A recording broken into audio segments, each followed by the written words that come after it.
2월 24일 금요일 새벽 예배를 하나님 앞에 올려드리겠습니다.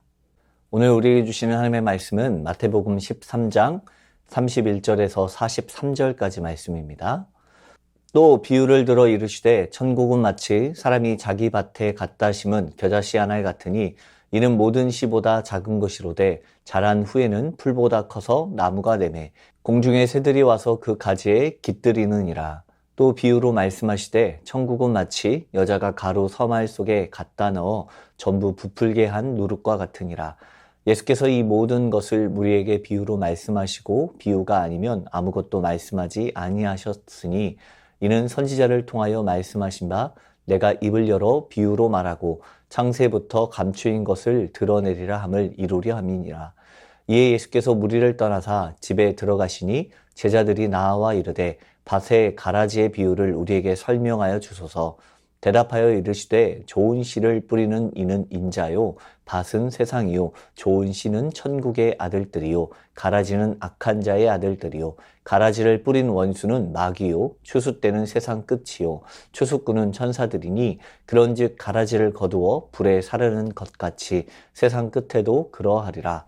인자가 천사들을 보내리니 그들이 그 나라에서 모든 넘어지게 하는 것과 또 불법을 행하는 자들을 거두어내어 풀무불에 던져 넣으리니 거기서 울며 이를 갈게 되리라. 그때 의인들은 자기 아버지 나라에서 해와 같이 빛나리라. 귀 있는 자는 들으라. 아멘. 오늘 본문은 천국에 대한 짧고 강렬한 비유가 기록되어 있습니다.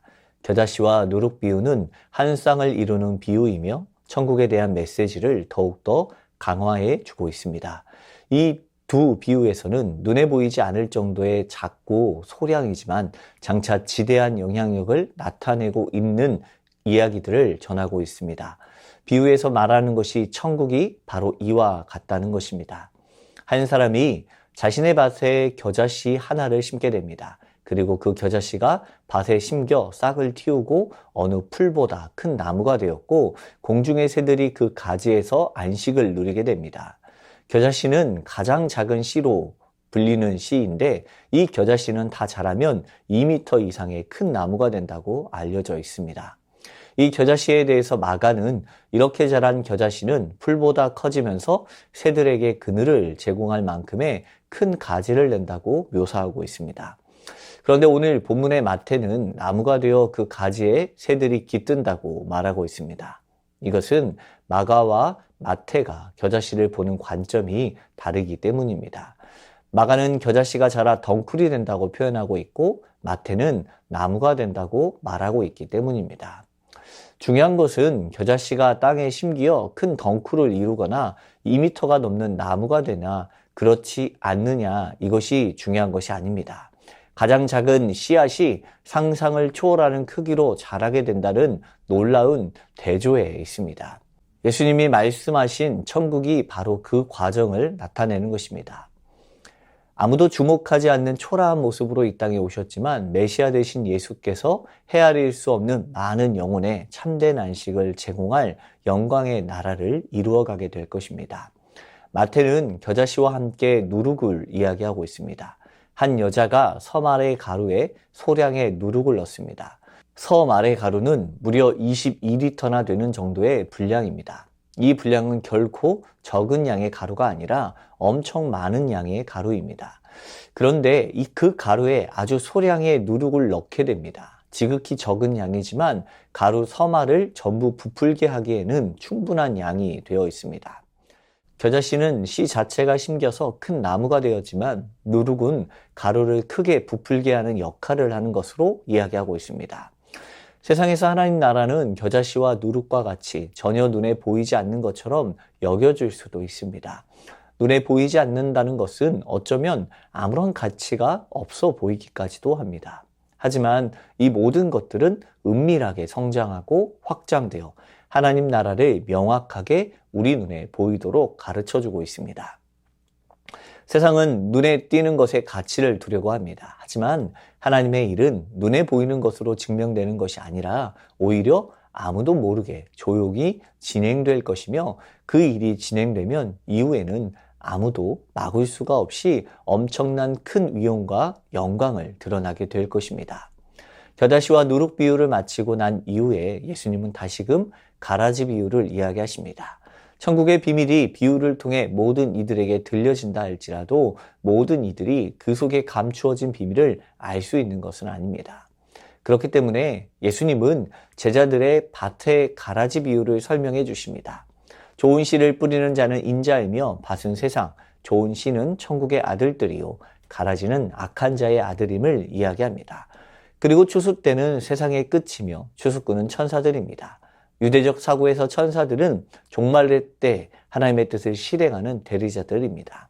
예수님의 비유는 전체적으로 이 세상의 끝, 종말을 이야기하고 있습니다. 추수꾼들은 가라지를 거두어 불에 사르는 것과 같이 세상의 끝에도 그렇게 될 것입니다. 예수님께서 천사들을 보내어 하나님의 나라에서 넘어지게 하는 것과 또 불법을 행하는 자들을 거두어 풀무불에 던져 넣게 되니 그들은 모두 거기에서 울며 이를 갈게 될 것을 이야기하고 있습니다. 오늘 본문에서 알곡과 가라지는 믿음이 많고 적음을 이야기하는 것이 아닙니다. 알곡이 가라지가 되거나 가라지가 알곡이 되는 일은 절대로 일어날 수 없습니다. 이들은 처음부터 다른 존재임을 말하고 있습니다. 비록 알곡이 가라지의 기운에 막혀 제대로 성장하지 못할 수는 있으나 그렇더라도 알곡은 끝까지 알곡입니다. 알곡과 가라지가 구분되는 것은 자라면서가 아니라 처음 뿌려진 씨앗이 무엇인가 였는가 여기에서부터 구분되는 것이기 때문입니다. 그렇기 때문에 추수 때 천사들이 알곡과 가라지를 구별하는 일에 있어서 실패할 일은 없습니다. 추수 때에 분명하게 있을 가라지에 대한 심판은 알곡인 천국의 자녀들에게 확실한 인내의 근거가 되어집니다. 예수 그리스도를 믿는 모든 성도는 모두 알곡의 삶을 살아가야 합니다. 성도의 삶은 가라지와 공존하며 그 기운을 견뎌야 하는 것이며 그 삶이 알곡의 운명입니다.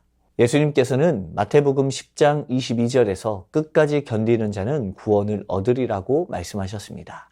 하나님 나라의 백성들은 하나님의 확실한 보호 아래 추수 때를 맞이하게 될 것입니다. 예수 그리스도께서 이 땅에 오심으로 천국도 함께 도래하였습니다. 천국은 처음에는 미미하게 시작되었지만 지금은 엄청나게 성장하여 수많은 사람들로 하여금 그 안에서 누리게 하며 성도의 영원한 소망과 안식이 되어줍니다. 그럼에도 불구하고 알곡들 사이에는 언제나 가라지가 섞여 있을 수밖에 없습니다. 그 가라지로 인하여서 성도의 삶은 비록 어려움과 아픔을 겪을 수도 있습니다. 하지만 하나님 나라의 택한 백성들은 그 안에서 참고 견디어 하나님 나라가 이 땅에 이루어지기까지 최선을 다하며 믿음을 지켜가야 할 것입니다. 추후 심판날이 이르면 하나님은 곡식 같은 참 성도와 가라지와 같은 거짓 성도를 구별하여 각각 영생과 영벌에 들어가게 하실 것입니다. 그리고 성도의 삶을 마지막 날 아버지의 나라에서 해와 같이 빛나게 될 것이라는 주님의 말씀을 신뢰하며 오늘 하루도 주님의 사랑과 은혜 가운데 살아가는 귀한 성도의 삶이 되길 축복합니다. 이 시간 말씀을 붙들고 기도합니다. 은밀하게 성장하는 하나님의 나라가 오늘 내 삶을 지배하고 있음을 신뢰하며 믿음 안에서 견디며 이겨내게 하옵소서. 하나님 나라는 우리가 기대할 수 없을 정도로 확장되어 가는 나라임을 기억하며 그 나라에서의 삶을 기대하게 하옵소서. 마지막 때 알곡과 가라지의 구별됨을 기억하며 알곡으로서 나의 믿음이 해같이 빛나는 삶이 되게 하옵소서.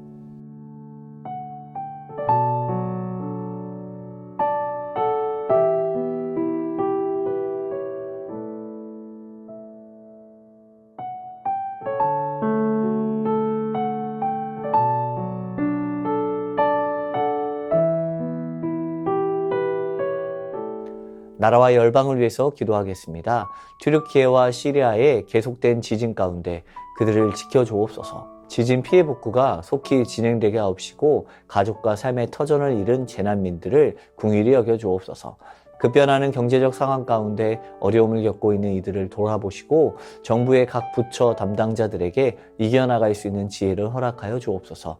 이 땅의 청년들에게 믿음 안에서 참된 비전을 품게 하시고 다니엘의 담대함과 지혜를 허락하여 주옵소서.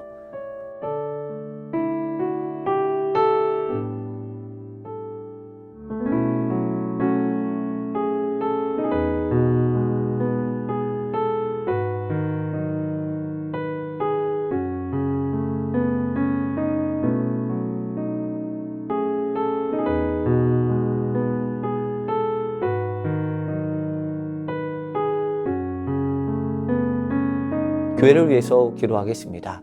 교회의 머리 되신 주님을 잘 섬기며 주님의 몸된 지체로서 모든 이들을 뜨겁게 사랑하며 섬기는 성도들 되게 하옵소서. 진실한 마음으로 교회를 섬기게 하시고 주님께서 십자가를 지심과 같이 저희도 교회를 위하여 고난을 당할 수 있는 믿음 허락하여 주옵소서. 담임 목사님과 사역자들에게 지혜의 영을 부어주셔서 날마다 하나님을 더욱 깊이 알아가게 하옵소서.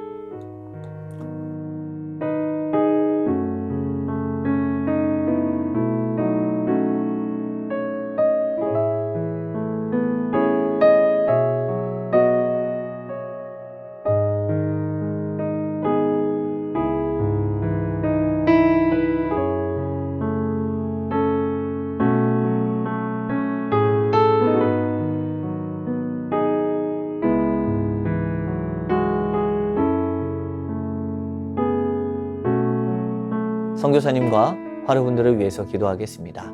방글라데시 스리랑카 박수키 선교사님을 위해서 기도하겠습니다. 스리랑카 언어를 배우는데 게으르지 않고 건강관리도 잘할 수 있게 하옵소서. 시드센터에 새로 들어온 아이들이 있는데 잘 적응하고 복음을 들을 수 있는 마음을 열어주옵소서. 과테말라 도익찬 노행자 선교사님을 위해서 기도하겠습니다. 센터 부지를 찾는데 어려움이 있어 현재 사용하고 있는 숙소를 구입하여 증축할 수 있도록 기도하고 있습니다. 집 주인과의 대화가 잘 이루어지게 하옵소서. 호수 주위의 다른 마을의 원주민들도 순회 사역을 통하여 주님을 만나게 하옵소서. 화르분들을 위해서 기도하겠습니다. 차영미 권사님, 이기범 집사님, 강동엽 어린이, 신혜남 권사님, 주명우 성도님, 추승민 형제님, 이춘실 집사님, 김인혜 집사님, 최혁기 성도님, 이길태 집사님, 김찬준 집사님, 김영자 권사님, 정순국 권사님, 김봉남 권사님, 김광순 권사님, 박문천 집사님, 노성빈 형제님, 최혜랑 집사님 아버님을 위해서 이 시간 선교사님과 환우분들을 위해서 기도하다가 개인 기도하겠습니다.